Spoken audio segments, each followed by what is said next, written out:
Buonasera amici, continuiamo con la nostra storia della Prima Guerra Mondiale. Spero che sia un argomento che stia risultando interessante.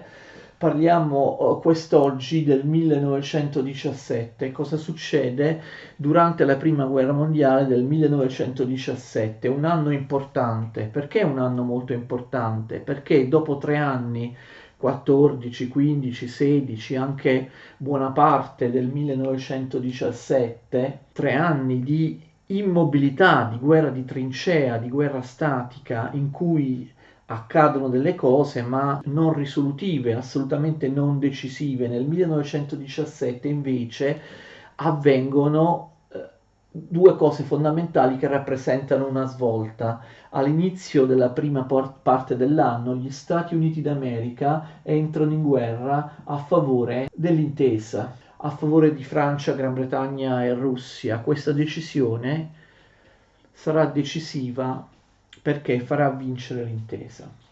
Poi invece, verso la fine dell'anno del 1917, succederà che la Russia invece esca dalla guerra per via della rivoluzione d'ottobre per la formazione di un governo socialista bolscevico, di un regime comunista guidato da Lenin che appunto porterà la Russia fuori dalla guerra. Perché gli Stati Uniti entrano in guerra?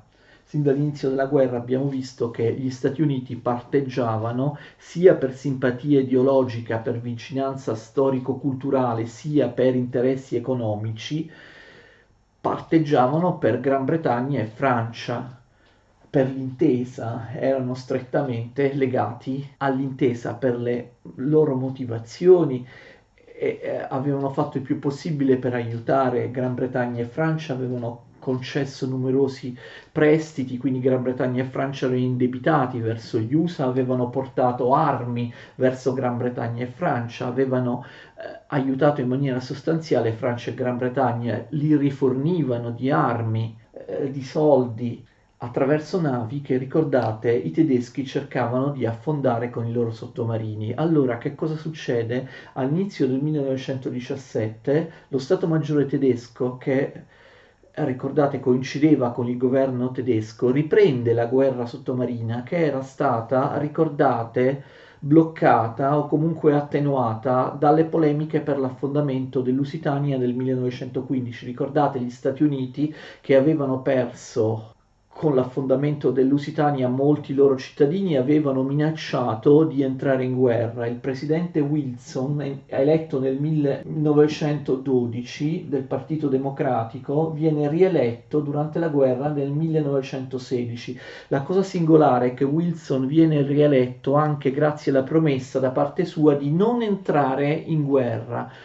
Quindi solo pochi mesi prima dell'ingresso in guerra, le elezioni che confermano Wilson alla presidenza, che avvengono all'inizio di novembre del 1916, e quindi solo mesi prima gli Stati Uniti erano su posizioni isolazioniste, poi diventano interventisti gli Stati Uniti. Cosa era successo? Perché Wilson era cambiato idea. Forse Wilson voleva da sempre la guerra, però l'opinione pubblica americana era contraria. Che cosa fa in modo che Wilson possa trovare l'argomento giusto per convincere l'opinione pubblica americana a scendere in guerra, a trasferire il proprio esercito in Europa? La Germania aveva ripreso la guerra sottomarina indiscriminata. Ma voi direte, Wilson aveva già minacciato di entrare in guerra.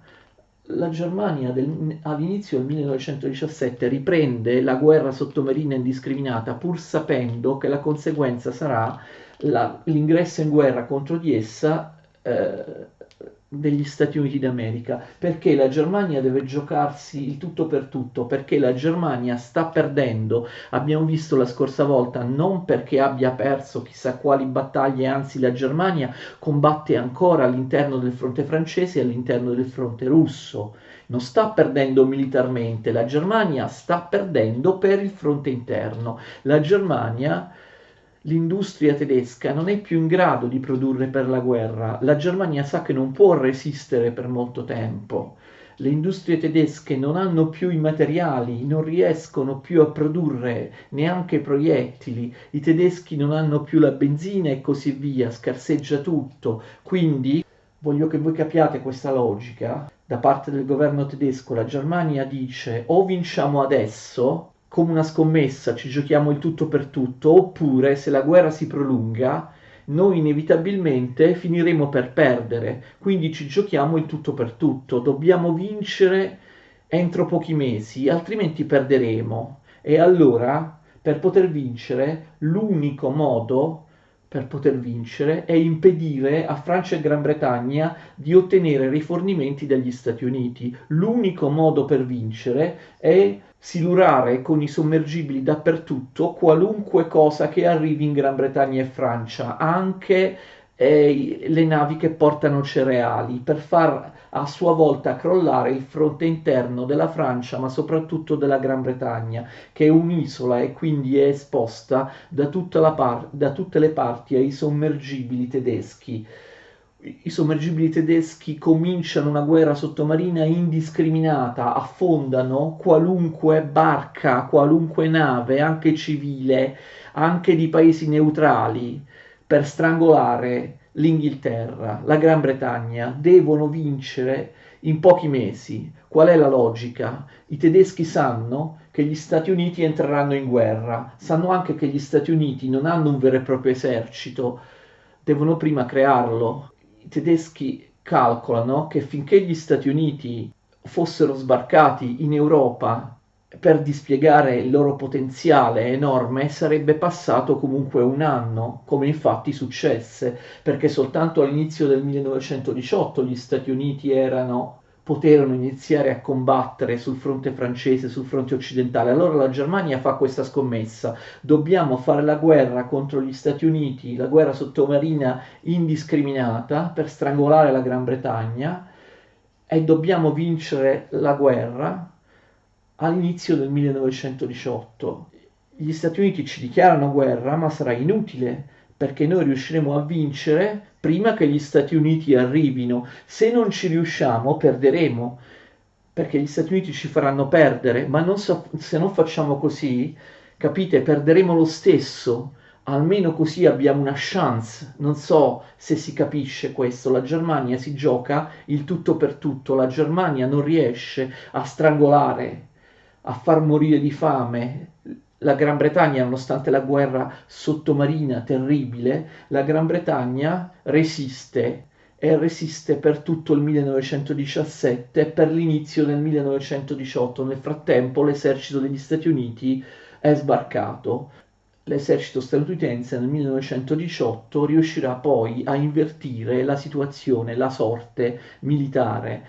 Gli Stati Uniti entrano in guerra dal 2 aprile 17. Gli Stati Uniti, non dovete pensare agli Stati Uniti di oggi, gli Stati Uniti non avevano un esercito forte. Ricordate la guerra a Cuba che fu combattuta con la cavalleria, con le baionette? Gli Stati Uniti non avevano eserciti paragonabili a quelli europei, ma siccome erano la più grande potenza industriale del mondo, in pochi mesi gli Stati Uniti riconvertirono le proprie industrie civili in industrie belliche, costruirono degli straordinari carri armati, ci riuscirono, ma ci vollero molti mesi, così come i mesi passano, per trasferire attraverso l'oceano l'esercito in Europa. La Gran Bretagna e la Francia resistono anche dal punto di vista del fronte interno. Sì, ci saranno molti ammutinamenti, scioperi, rivolte, sia in Francia sia in Inghilterra nel 1917, ma non tanto da piegare il fronte interno. Quindi la mossa della Germania non ha successo e i tedeschi sconteranno questa decisione con l'arrivo in massa dell'esercito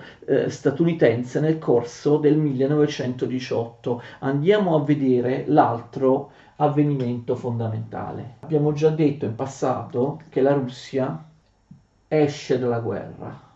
Vedremo meglio come la Russia e a quali condizioni esce dalla Prima Guerra Mondiale, chiedendo e ottenendo una pace separata con la Germania e cedendo moltissimi territori alla Germania. Questo avverrà all'inizio del 1918. Sembrerà ovviamente un grande successo per gli imperi centrali. Un grande paese dell'intesa, la Russia, esce dalla guerra, non solo.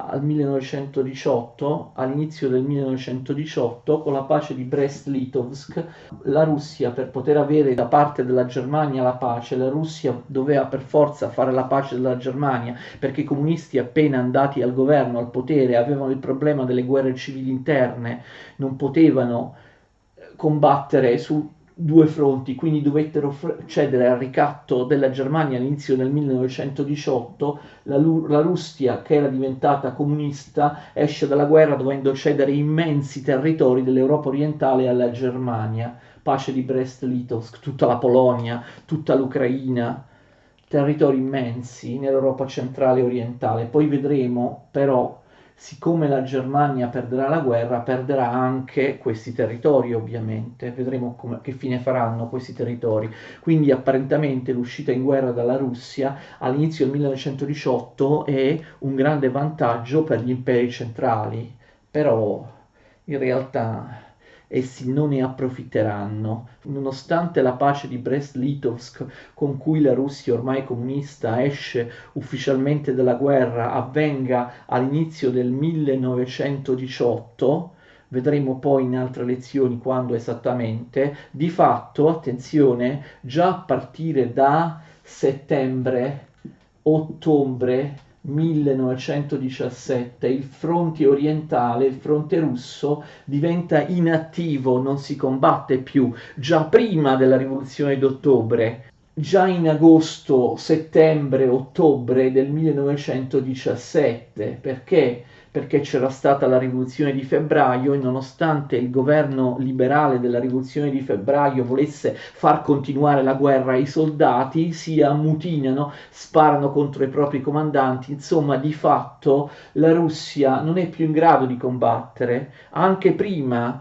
di chiedere l'armistizio e la pace, il fronte russo già ad agosto, settembre, ottobre del 1917 diventa inattivo, i russi non combattono più, si aspetta solo di avere l'armistizio con la Germania e quindi l'esercito russo si è ammutinato, quindi attenzione, non è solo con la pace di Brest-Litovsk all'inizio del 1918, già a settembre-ottobre del 1917 il fronte orientale si allenta perché l'esercito russo non combatte più, chi ne fa le spese è l'Italia, perché comprendete, i tedeschi e gli austriaci possono in buona parte abbandonare il fronte orientale, il fronte russo, e spostare le loro truppe, moltissime truppe, sul fronte alpino, sul fronte italiano, visto che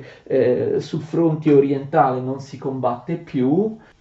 Germania e Austria dicono, visto che sul fronte occidentale è difficile, almeno vinciamo la guerra contro l'Italia. A partire da agosto, settembre, ottobre si intensifica la guerra sul fronte italiano perché c'è un afflusso enorme di soldati austriaci, ma soprattutto di soldati tedeschi che fino a quel momento non avevano potuto aiutare gli austriaci sul fronte italiano. Invece adesso moltissime truppe tedesche si spostano dalla Russia calando verso il fronte italiano. Il risultato di tutto questo, l'esito di tutto questo, è il disastro dell'Italia, la famosa sconfitta e la ritirata a Caporetto, a partire da Caporetto. Caporetto sapete dove si trova attualmente? In Slovenia, quindi il fronte italiano viene sfondato nella Venezia Giulia, all'estremità orientale del fronte. Questo avviene il 28 ottobre 1917. Austriaci e tedeschi sfrontano il fronte a Caporetto. I soldati italiani, gli ufficiali, non riescono a organizzare nessun genere di resistenza. L'Italia viene presa completamente a sorpresa. Gli italiani non combattono più, non sono più in condizione di combattere, si ritirano, inizia una ritirata del tutto disastrosa e disordinata, per niente coordinata. In pochi giorni austriaci e tedeschi avanzano di 100, più di 100 chilometri sul fronte italiano, occupano tutto il Friuli, città come Udine o Pordenone e arrivano a occupare anche buona parte del Veneto, rischiando di dilagare nella pianura padana. Gli italiani organizzano una disperata resistenza sul fiume Piave. Sapete cosa c'è a sinistra, subito dietro il fiume Piave? C'è Venezia, quindi gli austro-tedeschi sono arrivati sul Piave, l'Italia organizza una disperata resistenza. Se gli austro-tedeschi continuassero a vincere sul Piave, avrebbero invaso senza problemi tutta la pianura padana e per l'Italia sarebbe una sconfitta gravissima e definitiva. Perché gli italiani hanno smesso di combattere, si sono ritirati? Molti hanno gettato l'uniforme, le armi, hanno cercato di tornarsene a casa. C'era un clima, ve lo ricordate, di disfattismo, forse la propaganda dei socialisti aveva funzionato, comunque i soldati non ne potevano più della guerra. Non bisogna sempre dare la colpa ai soldati. Cosa fece Cadorna, arrogante come sempre? Diede tutta la colpa ai soldati. Secondo lui erano rovinati dalla propaganda socialista, i soldati non volevano combattere, avevano tradito la patria e così via. I soliti metodi brutali, spietati, repressivi vennero presi alcuni soldati e fucilati a caso. Di fronte alla disfatta, moltissimi tra l'altro, furono i soldati italiani presi prigionieri dagli austriaci, 300.000 prigionieri, moltissimi italiani si arrendono agli austro-tedeschi senza combattere. Altrettanto grave fu il numero enorme di mezzi, di materiale di armi che viene conquistato dagli austriaci e dai tedeschi. La situazione naturalmente è gravissima. In questa situazione di emergenza si organizza una resistenza disperata sul fiume Piave. Composta la canzone famosa Il Piave mormorò non passa lo straniero. Il Vate d'Annunzio dice che il fiume, che all'epoca era femminile, si chiamava la Piave, non può essere femmina, non può essere femminile questo fiume perché lì si organizza la maschia resistenza e quindi D'Annunzio, pensate, fece cambiare il genere grammaticale del fiume, si chiamava la Piave e D'Annunzio disse ma non è possibile, da quel momento in poi il fiume cambiò genere, si chiama il Piave, una cosa che oggi qualcuno potrebbe dire è maschilista. Forse qualcuno potrebbe pensare oggi di far tornare il fiume femminile, la Piave. Il re licenzia il governo Boselli per la seconda volta in Italia, cambia il presidente del Consiglio. Il presidente del Consiglio, dopo la disfatta di Caporetto, è quello che organizza la resistenza sul Piave, è Vittorio Emanuele Orlando, che era un personaggio al di sopra delle parti. Boselli si era comportato come un personaggio piuttosto in colore, piuttosto grigio, e viene sostituito da Vittorio Emanuele Orlando. Vi faccio notare che durante la Prima Guerra Mondiale l'Italia cambia 3 volte Presidente del Consiglio, inizia la guerra con Antonio Salandra, dopo la Strafexpedizione austriaca del 1915 Salandra lascia il posto al Presidente del Consiglio Boselli, dopo Caporetto 1917 Boselli lascia il posto a Vittorio Emanuele Orlando, cioè cambia in realtà 2 volte il Presidente del Consiglio. Durante la Prima Guerra Mondiale l'Italia ha 3 diversi Presidenti del Consiglio, ma la cosa ancora più importante è che viene licenziato, lui non l'accetterà mai, dirà che si tratta di un'ingiustizia, viene licenziato il macellaio Cadorna, l'incapace comandante dell'esercito italiano. Al suo posto, chi vincerà la guerra? Il nuovo capo di Stato Maggiore dell'esercito italiano è il napoletano Armando Diaz, il generale Armando Diaz. Cadorna viene finalmente eliminato, forse si poteva fare prima, al suo posto il molto più moderno ed efficiente Armando Diaz. Armando Diaz risolleva immediatamente la situazione. Armando Diaz è molto più umano con le truppe rispetto a Cadorna, nonostante il momento difficilissimo. Diaz cosa fa? Cerca di essere umano e comprensivo nei confronti dei soldati, concede più ore di riposo, concede più licenze per andare a trovare i familiari, riesce a ristabilire un clima di fiducia e di rispetto tra gli ufficiali e le truppe, cosa che Cadorna non era mai riuscito a fare. Diaz è molto meno severo nelle punizioni. Il fatto che Diaz fosse napoletano è molto significativo perché abbiamo visto che la maggior parte dei soldati semplici sono contadini meridionali, anche per questo viene messo a capo dell'esercito italiano un generale meridionale, napoletano. I soldati si sentono più vicini, più affratellati a Diaz perché è meridionale come la maggior parte di loro.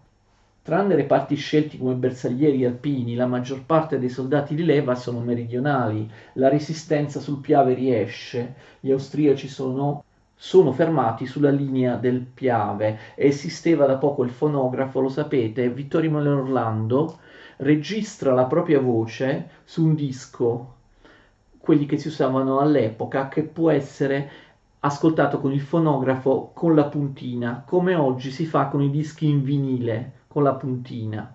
Registra un appello sia all'Italia, agli italiani sia alle truppe, molto famoso, si può ascoltare facilmente, si trova su internet, l'appello che si conclude con le parole resistere, resistere, resistere. Vengono diffusi moltissimi dischi che vengono fatti ascoltare con i fonografi anche agli italiani al fronte. È una cosa totalmente inedita. La voce umana registrata esisteva soltanto da poco, quindi i soldati ascoltano la voce del loro presidente del consiglio che li spinge a resistere e gli italiani resistono. La guerra è salva, gli italiani riescono a respingere gli austriaci e i tedeschi sulla linea del Piave.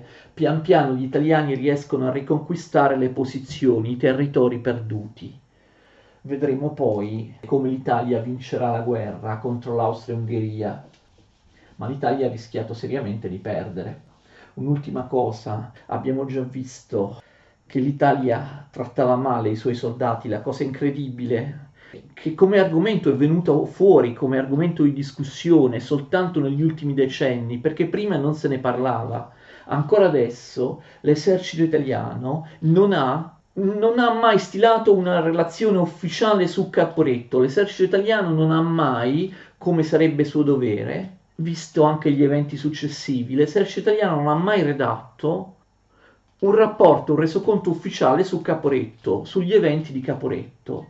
Gli italiani, 300.000 prigionieri abbiamo visto, gli austriaci dicono all'Italia noi non abbiamo, gli austriaci sono in enorme difficoltà, non abbiamo da sfamare, non abbiamo cibo per i prigionieri italiani, però dicono all'Italia mandateci voi il cibo, magari i parenti mandano dei pacchi ai prigionieri italiani in Austria. Questo fu impedito, incredibilmente. Il governo italiano impedisce addirittura ai parenti di mandare il cibo per salvare gli italiani prigionieri in Austria. Ovviamente gli italiani sono rinchiusi nei campi di prigionia austriaci e molti moriranno per questo motivo, moriranno di fame. L'Italia è l'unico paese, e qui vedete il protofascismo, queste cose che anticipano il fascismo, l'Italia è l'unico paese nella prima guerra mondiale che non aiuta i propri prigionieri. I prigionieri sono trattati da traditori.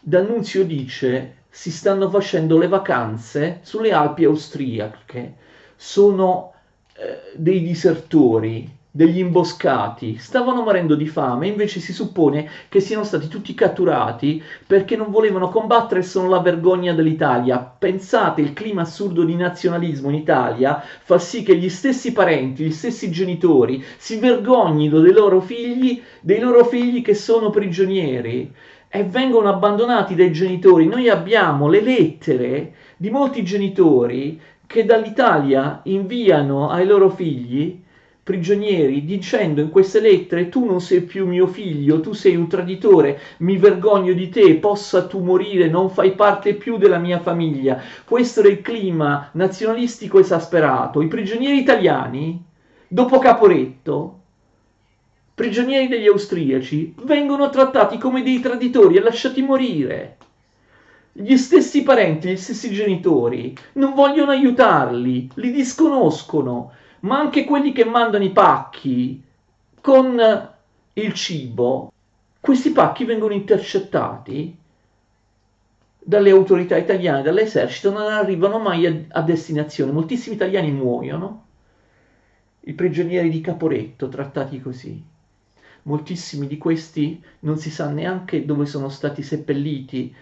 Ogni tanto qualche turista nella Repubblica Ceca o nell'Ungheria, che appartenevano all'impero austro-ungarico, trova in qualche campagna dei cimiteri, delle tombe abbandonate con dei nomi italiani. Adesso siamo nell'epoca dei social e così ancora in questi anni stiamo scoprendo che ci sono delle tombe con dei nomi italiani in qualche foresta, in qualche campagna abbandonata, dei nomi italiani sulle croci, italiani che sono morti di fame e di stenti, sono stati sepolti lì e nessuno sapeva niente di loro. Dopo essere stati catturati, ancora adesso di molti non si sa che fine abbiano fatto. Ogni tanto qualcuno fa una foto, la mette sui social, o abbiamo scoperto una tomba di un italiano in una foresta ungherese. Moltissimi di questi italiani sopravvivono, però si fanno una nuova vita, si guardano bene dal tornare in Italia, si sposano con una donna austriaca oppure emigrano in America, si guardano bene dal tornare nel paese che li ha abbandonati e nelle famiglie che li ha disprezzati. Pochissimi tornarono. Queste sono cose che spesso non si sanno, che fino a pochi decenni fa non si dicevano, parti censurate della nostra storia. Bene, anzi, male. Adesso, nelle prossime lezioni, dobbiamo momentaneamente abbandonare la Prima Guerra Mondiale e parlare della Russia. Le rivoluzioni russe, in particolare la rivoluzione d'ottobre del 1917, trasforma la Russia da un impero zarista a uno stato comunista guidato da Lenin e dai bolscevichi. Come abbiamo detto, nel 1917 queste rivoluzioni russe avranno come conseguenza l'uscita della Russia dalla Prima Guerra Mondiale. Già alla fine del 17, con una serie di armistizi, e poi all'inizio del 1918 con la pace di Brest-Litovsk con la Germania. Prima parleremo delle rivoluzioni in Russia, del governo liberale del febbraio 17 e del governo socialista dell'ottobre 17, cioè della nuova Russia bolscevica, ma ne parleremo solo fino all'inizio del 1918, perché poi la Russia che si trasforma in Unione Sovietica parleremo in un altro ciclo di video lezioni, dedicato appunto all'Unione Sovietica tra le due guerre.